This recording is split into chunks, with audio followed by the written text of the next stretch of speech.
আসসালামু আলাইকুম, welcome to Salma's kitchen. আজকে আমি পাতলা খিচুড়ি বা লেটকা খিচুড়ি রান্না করব। তো এর জন্য এখানে আমি আধা কাপ পরিমাণ পোলাওয়ের চাল এবং 1/3 কাপ পরিমাণ মসুরের ডাল পানিটা একদম স্বচ্ছ হয়ে যাওয়া পর্যন্ত ভালো করে ধুয়ে নিয়েছি। এবার এই চাল এবং ডাল একটা হাঁড়িতে নিয়ে নিব পানি থেকে ছেঁকে। এবার এর সাথে কিছু সবজি যোগ করব আধা কাপ পরিমাণ পেঁপেগুলোকে একটু ছোট করে টুকরো করে নিয়েছি, আধা কাপ গাজর, আধা কাপ পটল, আধা কাপ আলু এবং 1/4 কাপ পরিমাণ বরবটি।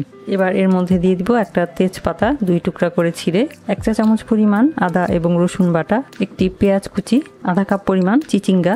এবার যোগ করব গুঁড়া মশলা, দিয়ে দিব স্বাদ মতো লবণ, 1 চা চামচ পরিমাণ ধনিয়ার গুঁড়া, আধা চা চামচ পরিমাণ হলুদের গুঁড়া, আধা চা চামচ পরিমাণ লাল মরিচের গুঁড়া, আধা চা চামচ পরিমাণ জিরার গুঁড়া। এবার এর মধ্যে দিয়ে দিব পর্যাপ্ত পানি, নেড়ে চেড়ে মিলিয়ে দিলাম।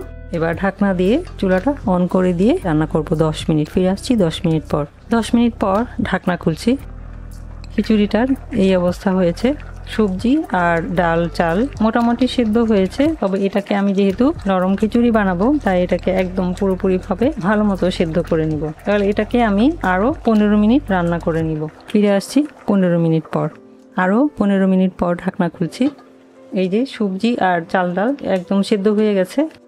এখন আমি ডাল ঘুটনি দিয়ে একটু ঘুটা দিব।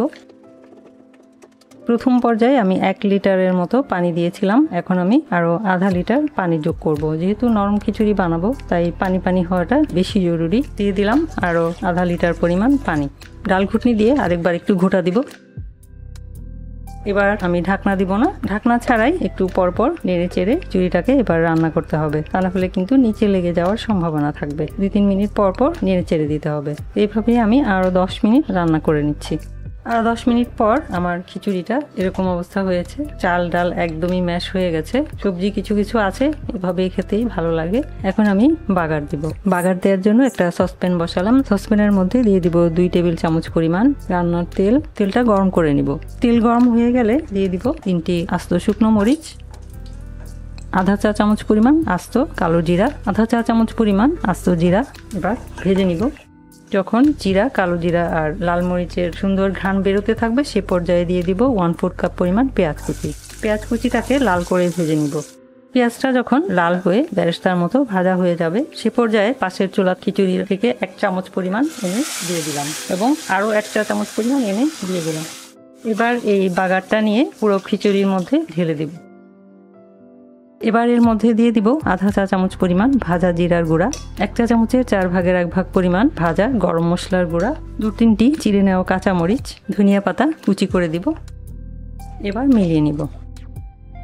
সবার শেষে যোগ করব খাঁটি ঘি। এই খিচুড়িতে অবশ্যই খাঁটি ঘি দিতে হবে। দিয়ে দিচ্ছি 2 টেবিল চামচ পরিমাণ খাঁটি ঘি। মিলিয়ে নিব। এবার ঢাকনা দিয়ে রান্না করব 1 মিনিট। 1 মিনিট পর ঢাকনা খুলছি, চুলাটা অফ করে দিলাম। রান্নাটা আমার কমপ্লিট। তৈরি হয়ে গেল একদম সিম্পল একটা রেসিপি, পাতলা খিচুড়ি। বিশেষ করে বৃষ্টির দিনে বা শীতের মৌসুমে এই খিচুড়িটা খেতে খুবই দারুণ লাগে। আমাদের ছোটবেলায় খিচুড়ি মানেই ছিল এই নরম খিচুড়ি বা পাতলা খিচুড়ি, তবে এখনকার সময় এই খিচুড়িটা খুব বেশি খাওয়া হয় না। বেশিরভাগ সময় ভুনা খিচুড়িটাই আমরা খেয়ে থাকি। তো এই খিচুড়িটার কিন্তু স্বাদই আলাদা, এটা আমাদের একটা ঐতিহ্য। তো আশা করছি ঘরে যা যা সবজি আছে সেটা দিয়ে আপনারা চাইলে নরম খিচুড়ি বা পাতলা খিচুড়ি বা লেটকা খিচুড়ির এই রেসিপিটা তৈরি করে খাবেন এবং আশা করছি ভালো লাগবে। ভিডিওটি দেখার জন্য এবং এতক্ষণ সাথে থাকার জন্য অসংখ্য ধন্যবাদ। সবাই খুব ভালো থাকবেন। আমার আর আমার পরিবারের জন্য দোয়া করবেন। আল্লাহ হাফেজ।